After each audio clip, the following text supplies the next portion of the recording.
গাজীপুরে সাংবাদিক তুহিন হত্যার ঘটনায় মামলা, এখনো কাউকে গ্রেফতার করতে পারেনি পুলিশ।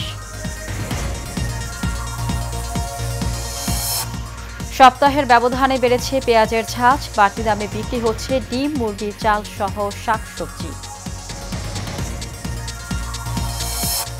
এবং গাজা শহর পুরোপুরি দখল নিতে ইসরায়েলি মন্ত্রিসভায় বিল পাস, প্রতিরক্ষা বাহিনীর পরিকল্পনা অনুমোদন।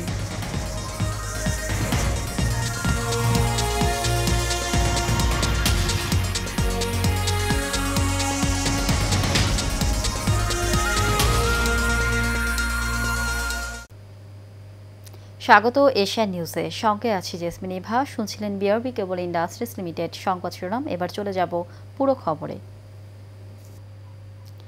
সাতক্ষীরা পৌরসভার অধিকাংশ সড়কের বেহাল দশা দীর্ঘদিনেও কাটেনি। ভাঙাচোরা আর খানাখন্দে ভরা এসব সড়কে প্রায় ঘটছে দুর্ঘটনা। জনগুরুত্বপূর্ণ এসব সড়ক সংস্কারে সংশ্লিষ্টদের উদাসীনতায় ক্ষুব্ধ সাধারণ মানুষ। মশিউর ফিরোজের রিপোর্ট, জানাচ্ছেন শেখ ফাহিম। সাতক্ষীরা পৌরসভার অধিকাংশ সড়ক ২০ থেকে ৩০ বছরে সংস্কার না হওয়ায় চলাচলের অযোগ্য হয়ে পড়েছে। ভাঙাচোরা আর খানাখন্দে ভরা এসব সড়কে চলাচলে প্রায়ই ঘটছে দুর্ঘটনা। সড়কগুলোর এতটাই বেহাল দশা যে যান চলাচল দূরের কথা, পথচারীরা হেঁটে চলাও দুরূহ হয়ে পড়েছে। সরকারি অফিস, শিক্ষা প্রতিষ্ঠান ও হাসপাতালের সংযোগ সড়কগুলোর এমন করুণ দশার বিষয়টি বারবার জানানো হলেও নেওয়া হয়নি কোনো ব্যবস্থা। এতে ক্ষুব্ধ স্থানীয়রা। বড় বড় গাড্ডা, যেখানে পড়লে মানুষ অ্যাক্সিডেন্ট করবে যে কোনো সময়, যে কোনো মুহূর্তে। রাস্তাটা ৩০ বছর ধরে অবহেলিত, কোনো মেম্বার চেয়ারম্যান এসে এগুলো কিছু করে না। হ্যাঁ, প্রত্যেক দিন একটা না একটা গাড়ি এইখানে অ্যাক্সিডেন্ট হয়, গাড়ি উল্টে যায়, খালে যেই পড়ে, এমনকি লোকও মারা গেছে। ওই ট্রাক উল্টে ওই গাড়ি টলি পড়ে যেয়ে মানুষও মরে গেছে।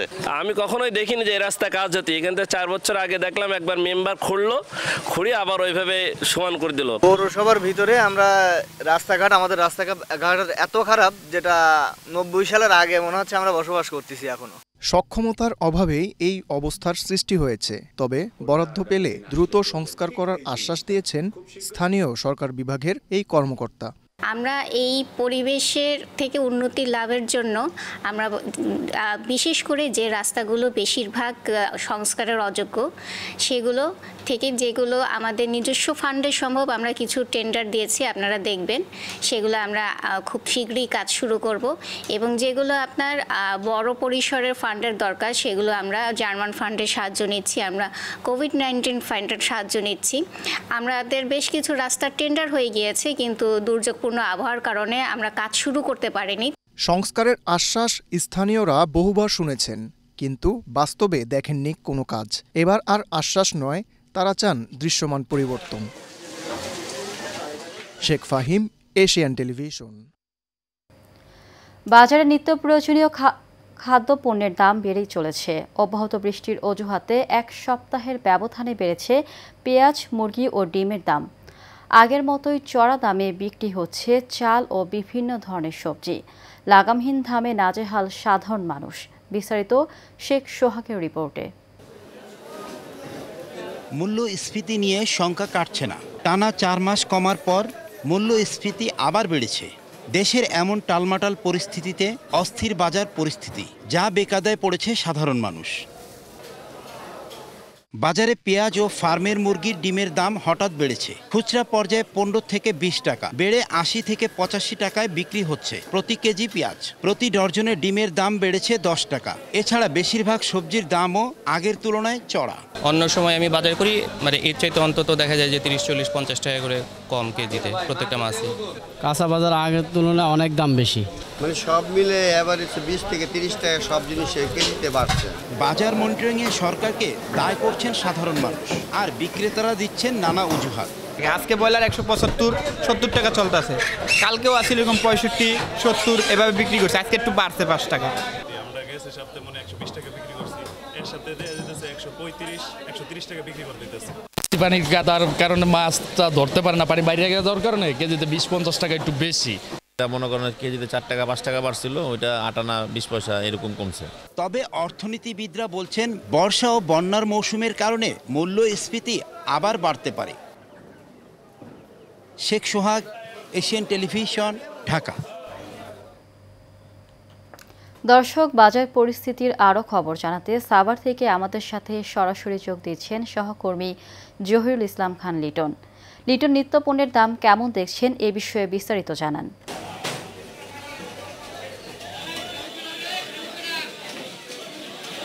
হ্যাঁ, এবার এখন কিন্তু বর্ষার ভর মৌসুম চলছে। এই মৌসুম থাকার পরে কিন্তু এখন কিন্তু আজকে কিন্তু বাজারে এসে আমরা যেমনটি দেখেছি যে সাভারের বাজার কিন্তু পেঁয়াজের যে বিষয়টি রয়েছে, সবচেয়ে কিন্তু পেঁয়াজের দাম বেশি বেড়ে গিয়েছে। আজকে কিন্তু পেঁয়াজের গত সপ্তাহে যে পেঁয়াজ ছিল 60 টাকা কেজি, সেই পেঁয়াজ কিন্তু আজকে 70 টাকা কেজি দরে বিক্রি হচ্ছে। এবং পাশাপাশি যে অন্য সবজির কথা বলছি, সেই সবজি কিন্তু বাজারে কিন্তু পর্যাপ্ত পরিমাণ সবজি রয়েছে। সবজি থাকলেও কিন্তু দামের ক্ষেত্রে কিন্তু শিথিলতা নেই, দাম কিন্তু অনেক বেড়েছে। আজকের বাজারে যে বেগুন, গোল বেগুন যেগুলো রয়েছে সেগুলো কিন্তু আজকে বিক্রি হচ্ছে 100 টাকা কেজি দরে, এবং লম্বা যে বেগুনটি আছে সেই বেগুনটি বিক্রি হচ্ছে কিন্তু 80 টাকা কেজি দরে। শশার দামও কিন্তু বেড়েছে। আজকের বাজারে কিন্তু দেশি শশা যেটি রয়েছে সেটি 120 টাকা কেজি দরে বিক্রি হচ্ছে, এবং হাইব্রিড শশা যেটি রয়েছে সেটি কিন্তু বিক্রি হচ্ছে 80 টাকা কেজি দরে।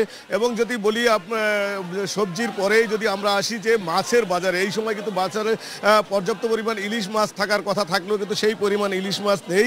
যাও রয়েছে তাও কিন্তু দামের ক্ষেত্রে একটু বেশি রয়েছে। পাশাপাশি কিন্তু চিংড়ি মাছও কিন্তু আজকে বিক্রি হচ্ছে 800 টাকা কেজি, 800 থেকে 1200 টাকা কেজি দরে চিংড়ি মাছ বিক্রি হচ্ছে, এবং রুই মাছ বিক্রি হচ্ছে 340 থেকে 360 টাকা কেজি দরে। পাঙ্গাস মাছ বিক্রি হচ্ছে কিন্তু আজকে 180 টাকা কেজি দরে, এবং তেলাপিয়া মাছও বিক্রি হচ্ছে 180 টাকা কেজি দরে। যদি মাংসের কথা বলি তাহলে আজকের বাজারে কিন্তু ব্রয়লার মুরগি বিক্রি হচ্ছে, ব্রয়লার মুরগির দামও কিন্তু বেড়েছে। আজকের বাজারে ব্রয়লার মুরগি বিক্রি হচ্ছে 160 টাকার ব্রয়লার কিন্তু আজকে বিক্রি হচ্ছে 175 টাকা কেজি দরে, এবং সোনালী মুরগি বিক্রি হচ্ছে 320 টাকা কেজি দরে। গরুর মাংসের দাম অপরিবর্তিত রয়েছে, তথা 750 টাকায় গরুর মাংস বিক্রি হচ্ছে, এবং খাসির মাংস আজকের বাজারে কিন্তু 1100 থেকে 1150 টাকা কেজি দরে বিক্রি হচ্ছে। তাই এইভাবেই কিন্তু বাজার কিন্তু সাভারের বাজারের এই অবস্থা রয়েছে। তাই আমরা এই বিষয়টি নিয়ে যে সবজির দাম বাড়ার বিষয়ে ব্যবসায়ীদের সাথে কথা বলেছি, তারা বলেছে যে কয়েকদিন ধরে যে মুষলধারে বৃষ্টি হচ্ছে, সেই বৃষ্টির কারণে কিন্তু তারা সবজি বাজারে আনা এবং সবজি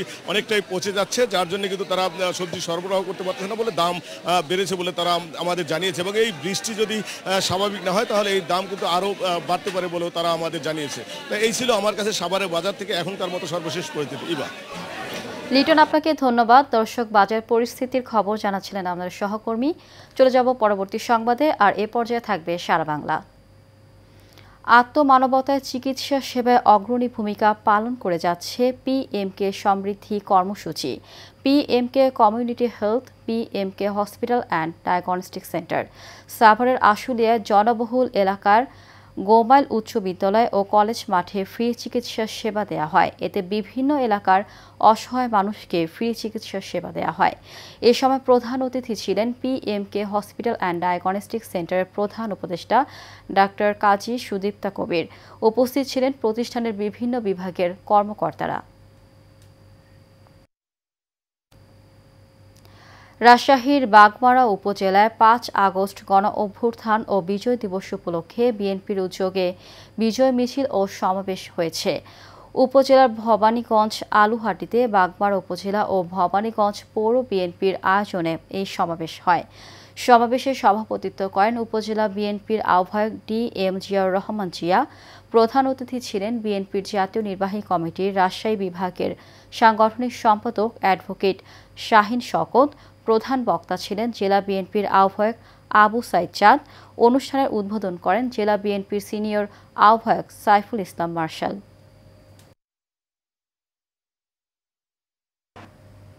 শেষ করব এশিয়ান নিউজ, তার আগে বিআরবি কেবল ইন্ডাস্ট্রিজ লিমিটেড সংবাদ শিরোনামগুলো জানিয়ে দিব আরও একবার।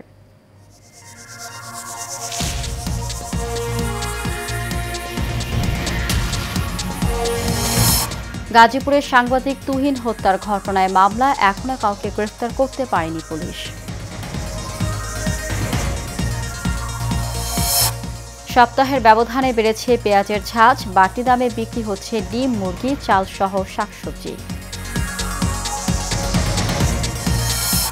এবং গাজা শহর পুরোপুরি দখল নিতে ইসরায়েলি মন্ত্রিসভায় বিল পাস, প্রতিরক্ষা বাহিনীর পরিকল্পনা অনুমোদন।